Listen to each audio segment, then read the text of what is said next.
Pourquoi chaque fois qu'il y a élection même là, il y a Palab dedans?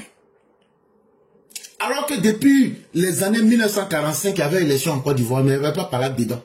Je vous ai déjà expliqué, multipartisme là, les gens vous mentent. Avant 1945 là, il y avait élection en Côte d'Ivoire. Les partis de Kwame Benzen avec le syndicat agricole africain dans lequel le PDCI va naître à travers les agriculteurs de l'ouest de la Côte d'Ivoire, à travers des personnes comme les Sékou Sanogo. Tout cela, c'était des partis. Le multipartisme existait bien avant 1950 en Côte d'Ivoire. Les gens votaient et puis on faisait campagne. C'est à partir de 1950 que les choses vont changer. Et les gens, parce que les Blancs nous avaient trop fatigués, les gens vont se mettre ensemble dans toute l'Afrique pour former des grands groupes politiques.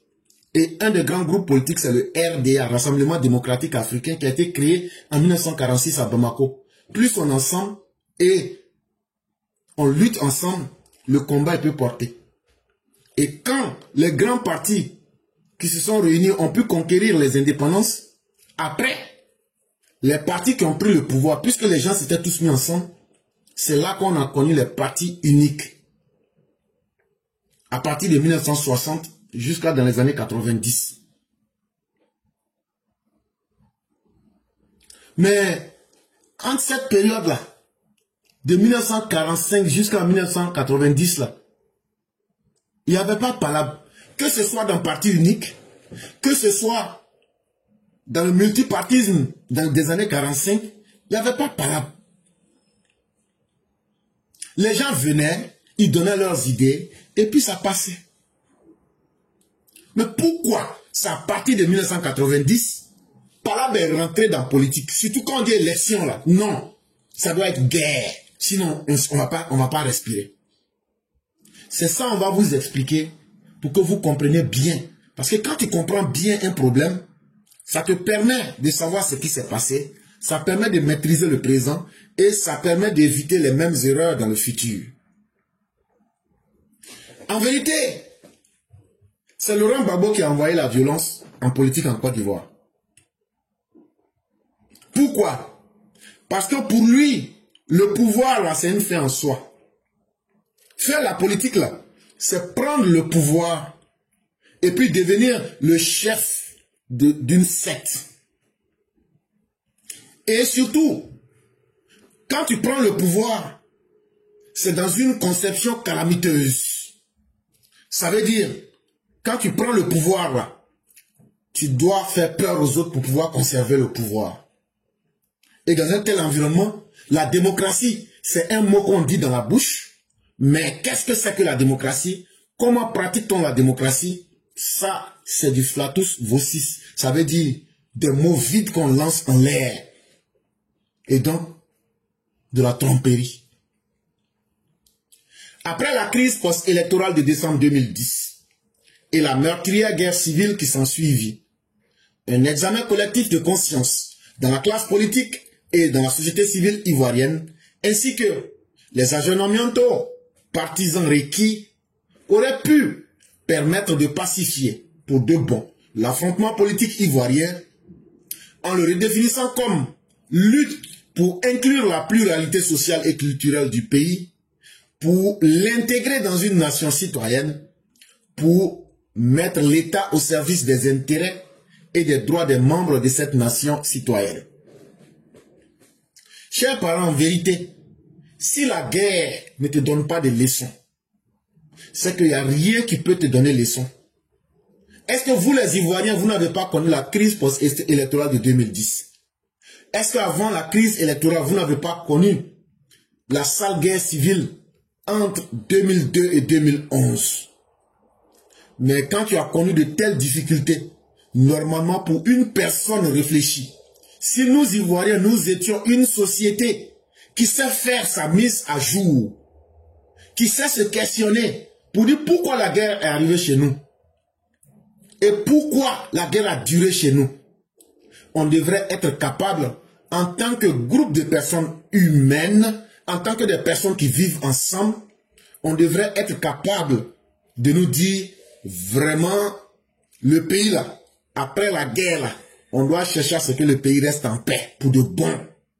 On doit combattre toutes ces causes-là qui ont provoqué l'affrontement politique. On doit obliger les politiciens à changer leur comportement pour que toute la société ivoirienne, toutes les cultures qui sont sur le territoire ivoirien, on puisse les intégrer dans la nation ivoirienne. En français simple, quelle que soit votre religion, quelle que soit votre ethnie, quelle que soit votre coutume, on devrait accepter tout le monde. On devrait mettre tout le monde au même pied d'égalité.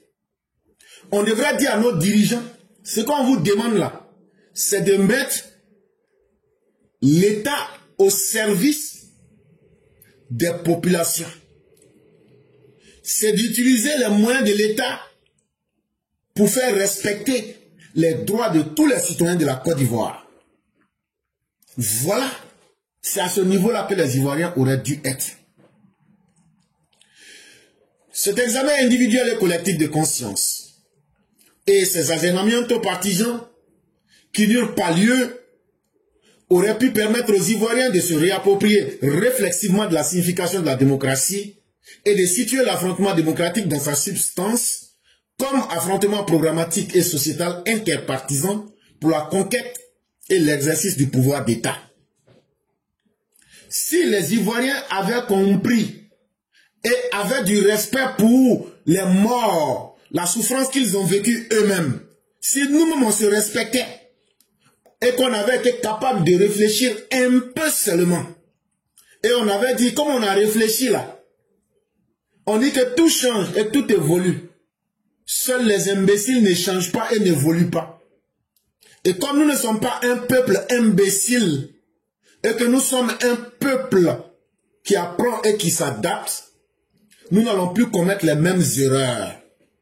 Malheureusement, n'ayant pas pu faire cette mise à jour de nos consciences, ayant été incapables de réfléchir sur pourquoi la guerre est tombée sur nous, on n'a pas changé nos comportements. Comme nous, on n'a pas changé là, c'est nous-mêmes, on a dit aux politiciens, continuez de faire ce que vous avez l'habitude de faire. Donc nous-mêmes là, on est dedans. Nous-mêmes là, ce qui nous arrive là, même si demain les politiciens vont prendre bombe nucléaire pour venir nous bombarder là, c'est nous-mêmes notre faute. Parce que nous-mêmes en tant que population, qu'est-ce qu'on a fait pour dire aux politiciens, vous n'allez plus mettre nos vies en danger? Est-ce qu'on n'est pas en train de suivre Alassane Ouattara? Est-ce qu'on n'est pas en train de suivre Babo? Est-ce qu'on n'est pas en train de suivre tous ceux qui peuvent venir nous blaguer? Est-ce qu'on n'est pas en train de suivre ceux qui nous promettent quand des gens sortent aujourd'hui, on va aller brûler le pays? Si nous-mêmes on ne change pas là, est-ce que c'est nous on peut imposer aux politiciens de changer leur comportement?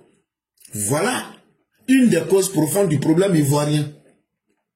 Chacun pense que lui, son mauvais comportement là, c'est ça qui est bien et puis ça va l'amener au pouvoir. C'est pourquoi nous sommes restés dans les conceptions calamiteuses du pouvoir. On s'en fout de l'intérêt collectif. On ne pense qu'à notre intérêt. Même si moi, mon intérêt doit détruire la Côte d'Ivoire, je m'en fous des autres Ivoiriens. C'est une conception, c'est une mentalité calamiteuse. Et c'est ce comportement-là que nous, chacun de nous les Ivoiriens, on a conservé. Et tant qu'on va conserver cela, les politiciens vont l'utiliser. Une deuxième cause. Aujourd'hui, là, quand nous, les gens de l'Ouest, on était au pouvoir, on était forts. Mais aujourd'hui, on n'est plus au pouvoir. Tant qu'on va concevoir le pouvoir comme un instrument tribal pour faire la supériorité de sa tribu, ça sera un affrontement pas politique, pas démocratique, mais au fond, on va utiliser le mot démocratie, tout, on va faire élection, mais en réalité, là, c'est faux, hein, c'est lutte entre les tribus de Côte d'Ivoire. C'est une lutte politique entre les tribus. Quelle tribu va commander l'autre pour se sentir à l'aise? C'est ça qu'on est en train de faire en Côte d'Ivoire. Et c'est ça aussi qui fait que chaque tribu veut être à la tête du pays. Est-ce que dans une démocratie, ce sont les tribus qui doivent commander les autres? Est-ce que dans une démocratie, les gens n'ont pas le droit de réfléchir? Est-ce que dans une démocratie, les gens, on ne peut pas leur dire de faire leur mise à jour pour éviter les erreurs du passé? Donc, si vous voyez des politiciens incapables de vous proposer des projets de société, de vous dire, voilà des offres que nous faisons pour venir prendre le pouvoir sur la base de programmes et de promesses concrètes, c'est parce qu'ils ont vu ça dans nous-mêmes, nos yeux. C'est parce que nous-mêmes, là, on se comporte comme des gens qu'on peut manipuler. On se comporte comme des plaisantins. Et donc, eux, là, ils vont nous utiliser pour réaliser le bonheur de leurs enfants et de leur famille. Si nous, on n'est pas fatigués d'être des moutons pour qu'ils nous sacrifient, là, eux vont continuer, ils vont bien aiguiser leurs machettes. Voilà pourquoi la démocratie ne marche pas en Côte d'Ivoire. Et voilà pourquoi, parce que c'est nous-mêmes, là, on encourage les politiciens dans leur mauvais comportement.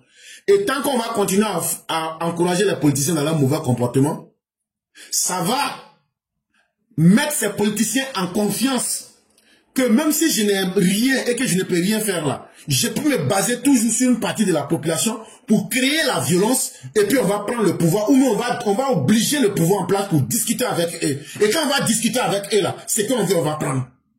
Voilà ce qui se passe en Côte d'Ivoire.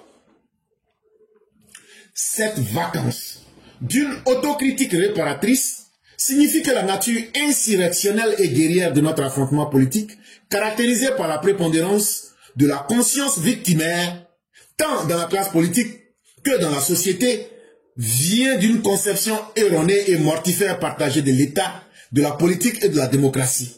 Donc là, ne nous mentons pas à nous-mêmes. Ce que je suis en train de vous dire là, c'est comme si chacun de nous se mettait devant un miroir. Si ce que j'ai dit n'est pas vrai, prenez ce qui n'est pas vrai et venez présenter. Et c'est ça, tant que nous n'allons pas d'abord nous asseoir pour nous dire quelles sont les erreurs que nous avons faites. Et comment on peut corriger ces erreurs. Il n'y aura jamais de changement en Côte d'Ivoire. On va toujours se retrouver. La politique va devenir un terrain d'insurrection. On aura des politiciens avec une mentalité obsidionale. C'est comme s'ils étaient en terrain de guerre, ils étaient entourés par l'ennemi. La politique sera toujours un terrain d'affrontement sanglant. Parce que, même si je ne gagne pas le combat, je vais me victimiser. Et toutes les techniques sont bonnes à prendre. Même si je m'en vais me battre avec quelqu'un, que je n'ai pas gagné là, je vais sortir pour dire, ouais, j'ai été victime, on m'a frappé, il y a courbature dans mon corps, j'ai fait pitié, regardez ce qu'il fait. Et c'est pourquoi on s'amuse. Mais j'ai dit qu'il y a une grande différence entre un révolté et un révolutionnaire. J'ai expliqué ça plus de 1000 fois. Et donc là, on est toujours dans la politique de la victimisation. Parce que nous-mêmes, on transporte une conscience victimaire. Si mon peuple n'arrive pas, si je n'arrive pas à manipuler mon peuple, et que celui qui est en face là, je n'ai pas pu le défaire là, je vais crier partout, ils ont fait du mal à mon peuple, et mon peuple, et mon peuple aussi va s'énerver, et comme ça là, ils vont toujours rester derrière moi. Chère population, vous êtes manipulés, nous sommes manipulés. Et pourquoi on nous manipule? Parce que nous-mêmes là, on n'a pas encore pris la posture qu'il faut. Que ce soit l'opposition ou même le parti au pouvoir, nous, en tant que population, est-ce qu'on a montré la ligne rouge à ces politiciens-là? Pour dire, le jour que vous êtes fâchés, là, faites sortir vos enfants. Et puis maintenant, là, vos enfants n'ont qu'à s'affronter. Quand eux, là, leur affrontement là, va finir, là, c'est que ça va donner là. C'est après ça, nous, on va sortir. Mais si nous-mêmes, on n'est pas prêts à montrer des lignes rouges aux politiciens, qu'on laisse les politiciens nous manipuler comme ils le souhaitent, en tout cas, eux, ça ne va pas leur faire de mal à nous manipuler. Autant dire qu'il en sera probablement ainsi dans les décennies à venir jusqu'à ce que s'opère dans le pays la révolution de la manière de penser et la réforme des mœurs qui permettront à la cité de s'affranchir de ce factum. Et donc, hey, c'est pas 2025, hein, 2030, 2035, 2040, 2050, 2055, 2060, 2070, 2080, 2090, 2100. Tant que nous, on ne change pas notre comportement vis-à-vis des politiciens, chaque élection va apporter son lot de chaos. Tant que nous, on ne va pas changer notre comportement, il n'y aura rien qui va changer. Et donc là, le vrai problème, c'est nous-mêmes. Il faudrait qu'on change notre manière de penser. Il faudrait que nous-mêmes, là, on s'asseye et on se dise, qu'est-ce qu'on a fait qui ne marche pas? Sinon, tout ce qu'on est en train de faire, les fausses histoires d'aller se réconcilier, les faux dialogues politiques, tout c'est faux. Personne ne change. Et chacun reste campé sur sa position. En se disant, de toutes les façons, si je n'arrive pas à manipuler mes propres parents, la religion, je suis là. On a vu des Laurent Gbagbo changer de religion juste pour manipuler les religions pour atteindre ses objectifs personnels. Parce que derrière tout cela, il veut simplement être à la tête du pays. C'est tout. Mais même si on le met à la tête de ce pays, qu'est-ce qu'il va faire? Rien de bon. Et donc, chers Ivoiriens, les solutions sont en face de nous. On vous a dit les causes. On vous a aussi expliqué ce qu'on devrait faire. À partir du moment où tes yeux sont ouverts et que tu comprends ce qui doit être fait, n'est-il pas vital pour le pays de s'atteler à cette tâche existentielle dès maintenant? Est-ce que tu ne trouves pas que c'est utile qu'on puisse se mettre à travailler, à nous corriger nous-mêmes, à mettre en place tout ce qu'il faut en reconnaissant nos erreurs, pour corriger nos erreurs? Parce qu'avant d'aller dire aux politiciens de changer de comportement, est-ce que nous-mêmes là, on a changé nos mauvais comportements? Est-ce que ceux qui viennent vous dire que quand ils vont prendre le pouvoir au nom de votre ethnie, de votre tribu là, est-ce que chacun des politiciens n'a pas pris le pouvoir? Est-ce qu'ils ont pu changer le destin de votre tribu? Si la réponse est non, ça veut donc dire que si vous leur avez fait confiance une première fois, qu'ils ont échoué et que maintenant ils viennent pour vous dire la même chose, dites-leur cette fois-ci, vous attendez, c'est nous qui allons vous imposer une feuille de route. Voilà ce qui peut nous arranger nous tous. Parce que notre existence en dépend. Et l'existence de la Côte d'Ivoire en dépend. Donc, les méthodes d'hier qui n'ont pas marché, laissons tomber ces méthodes et revenons à des méthodes propres, simples. Et voilà aujourd'hui les barrières qu'on ne va plus vous permettre en tant que politicien de franchir. Voilà vos limites. Faites de la politique. Proposez des idées claires. Proposez des offres politiques. Proposez ce que vous avez déjà fait, même quand vous n'étiez pas au pouvoir. Proposez le bien que vous avez fait pour qu'on ait confiance en vous. C'est à vous le peuple de vous réveiller, c'est à vous le peuple de prendre conscience. Et ce que je dis là, ça ne s'adresse pas à ceux qui sont au pouvoir, ça ne s'adresse pas à l'opposition, ça s'adresse à tous les Ivoiriens.